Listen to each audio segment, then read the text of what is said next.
नमस्कार। Video lecture की श्रृंखला में आप सभी का स्वागत है। आज हम चर्चा करेंगे वियना कांग्रेस के बारे में, जो बीए पार्ट प्रथम का सेकंड पेपर का एक टॉपिक है। तो वियना कांग्रेस के बारे में मैं बताती हूँ कि वियना कांग्रेस कब हुई। फ्रांस का सम्राट नेपोलियन बोनापार्ट 18 जून 1815 को वाटरलू के मैदान में बुरी तरह से पराजित हुआ और उसे बंदी बनाकर सेंट हेलेना के द्वीप में भेज दिया गया। नेपोलियन के पतन के बाद मित्र राष्ट्रों के सम्मुख अनेक कठिनाइयां उठ खड़ी हुईं, जिनसे यूरोप के सभी राष्ट्र किसी न किसी रूप में प्रभावित हुए। अतः यूरोप के मानचित्र में नेपोलियन ने जो मनमाने ढंग से परिवर्तन कर दिए थे, उन्हें फिर से सुधारने के लिए ऑस्ट्रिया की राजधानी वियना में मित्र राष्ट्रों ने एक आयोजन किया, जो यूरोप के इतिहास में वियना कांग्रेस के नाम से प्रसिद्ध है। वियना को इस कांग्रेस हेतु चुने जाने का मुख्य कारण यह था कि वह महाद्वीप के केंद्र में स्थित था और नेपोलियन के युद्धों का प्रमुख शिकार रहा था। साथ ही नेपोलियन की जब पराजय हुई थी, उसमें ऑस्ट्रिया के चांसलर मेटरनिक ने महत्वपूर्ण भूमिका अदा की थी। तो इसलिए ये जो वियना कांग्रेस हुई वो ऑस्ट्रिया में हुई थी। चूँकि नेपोलियन ने अनेक पुराने राजवंशों को नष्ट कर दिया था, उन पर नेपोलियन के संबंधी या सेनानायक शासन कर रहे थे। नेपोलियन के पतन के बाद ये समस्या उत्पन्न हुई कि यहाँ पर किस प्रकार से शासन व्यवस्था स्थापित की जाए। तो मित्र राष्ट्रों के समक्ष चर्च की पुनर्व्यवस्था का भी प्रश्न था। तो इन समस्याओं की पृष्ठभूमि में वियना कांग्रेस का सम्मेलन सितंबर 1814 में प्रारंभ हुआ, किंतु एल्बा से नेपोलियन के पुनः आगमन के कारण सम्मेलन की कार्यवाही में बाधा उत्पन्न हो गई। तो 18 जून 1815 को वाटरलू के युद्ध में नेपोलियन की अंतिम पराजय हुई और दूसरी ओर युद्ध के कुछ ही दिन पूर्व 9 जून 1815 को कांग्रेस ने अपने निर्णयों पर हस्ताक्षर कर दिए। तो ये जो निर्णय थे वियना कांग्रेस के, 19वीं शताब्दी की यूरोपीय राज्य व्यवस्था की आधारशिला इन निर्णयों के कारण ही रखी गई। अब समस्या क्या थी?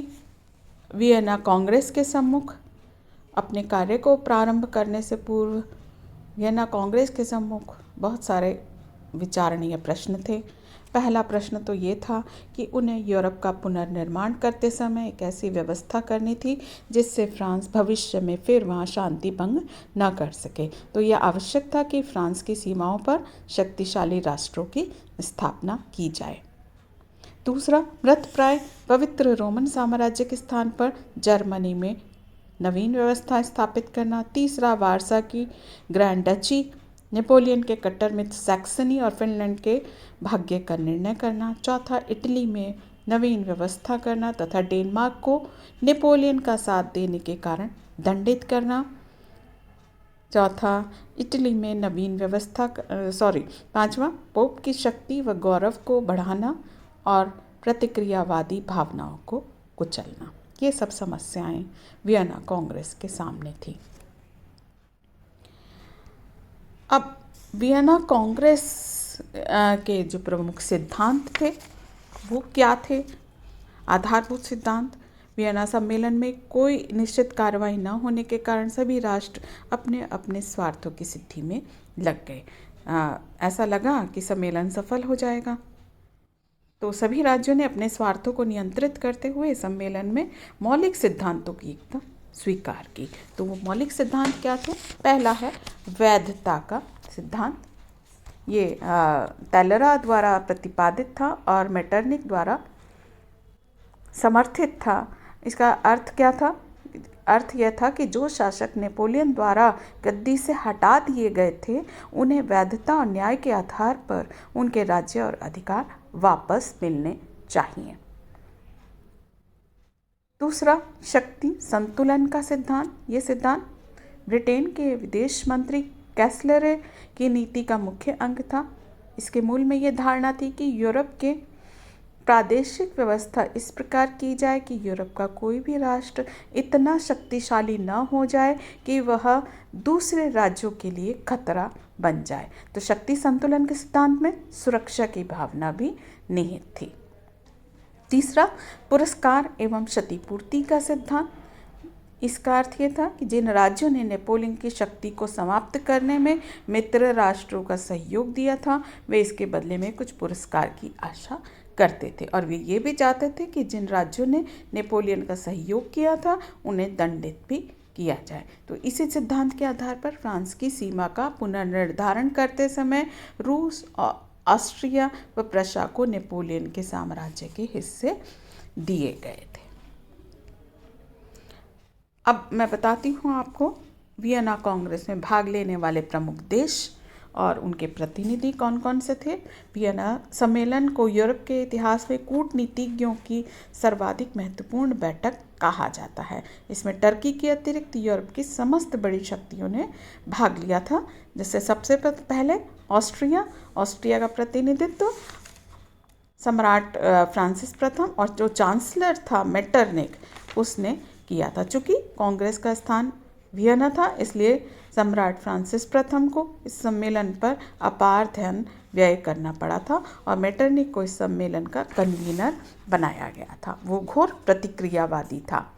दूसरा, रूस की ओर से सम्राट जार अलेक्जेंडर ने इस सम्मेलन में भाग लिया था। वो अपने आप को विजेता भी कहा करता था।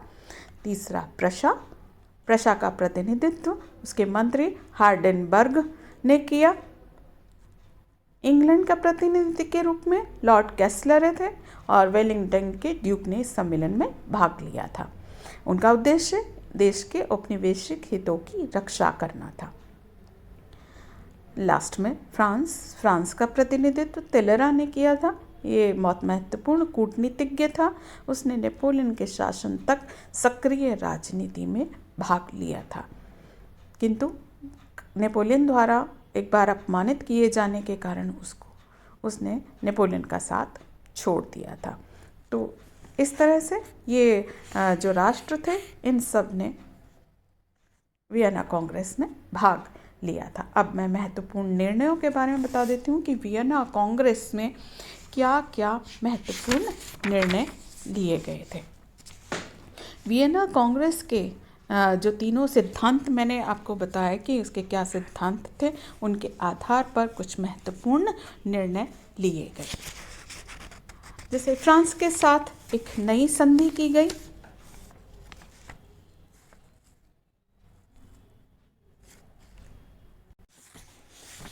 फ्रांस के साथ एक नई संधि की गई जिसके अनुसार उससे वे सब प्रदेश छीन लिए गए जो उसने क्रांतिकाल और नेपोलियन के युद्ध में अपने राज्य में सम्मिलित कर लिए गए थे।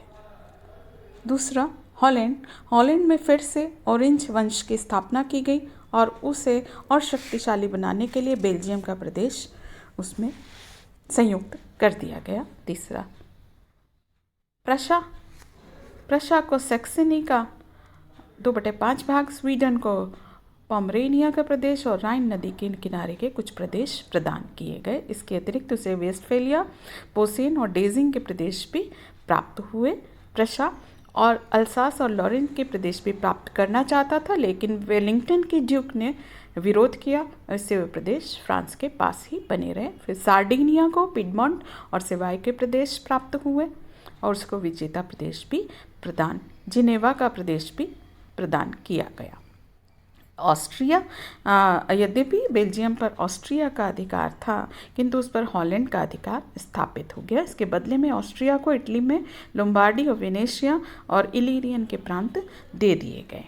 इसके बाद जर्मनी, नेपोलियन के उत्थान से पूर्व जर्मनी अनेक छोटे छोटे राज्यों में विभाजित था।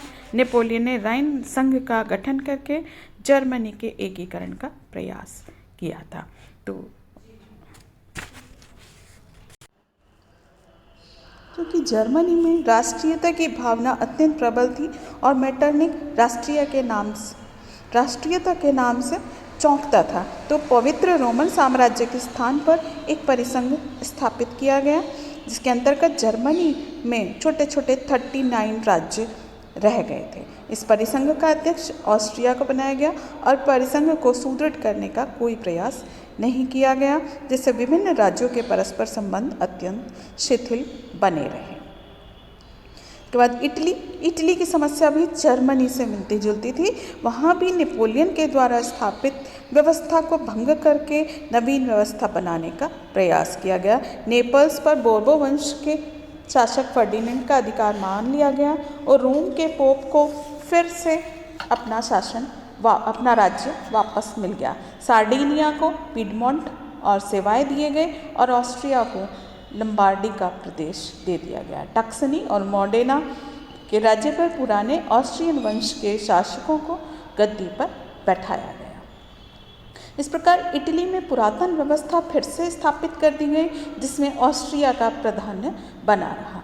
मेटरनिख इटली में भी जर्मन परिसंघ के समान एक परिसंघ बनाना चाहता था, किंतु सार्डिनिया व पोप के विरोध के कारण उसका उद्देश्य पूर्ण नहीं हो पाया।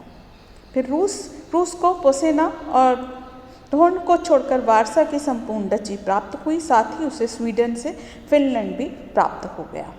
स्वीडन के पोमरेनिया के प्रदेश को प्रशा को दे दिया गया, तो क्षतिपूर्ति के लिए उसे डेनमार्क से छीनकर नॉर्वे का प्रदेश दे दिया गया।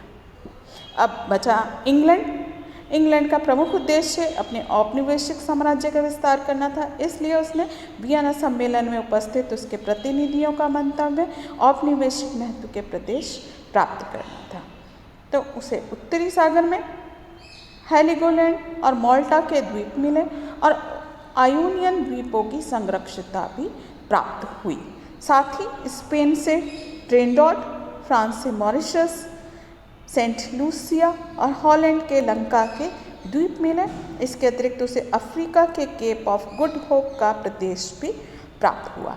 तो इस प्रकार हम देखते हैं कि वियना कांग्रेस ने यूरोप के नव निर्माण का प्रयास किया।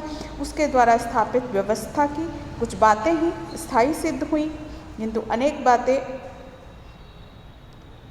स्थायी प्रमाणित हुई। फिर भी वियना कांग्रेस की उपलब्धियों को नकारा नहीं जा सकता। उसके निर्णयों का यूरोप के इतिहास में महत्वपूर्ण स्थान है। इस सम्मेलन का प्रमुख उद्देश्य विश्व शांति के लिए व्यवहारिक व्यवस्था तैयार करना था, जिसमें वह पूरी तरह से सफल रहा, क्योंकि इस सम्मेलन के परिणाम स्वरूप यूरोप में क्रीमिया के युद्ध से पहले कोई भयानक युद्ध नहीं हुआ और 40 वर्ष तक देश में शांति बनी रही।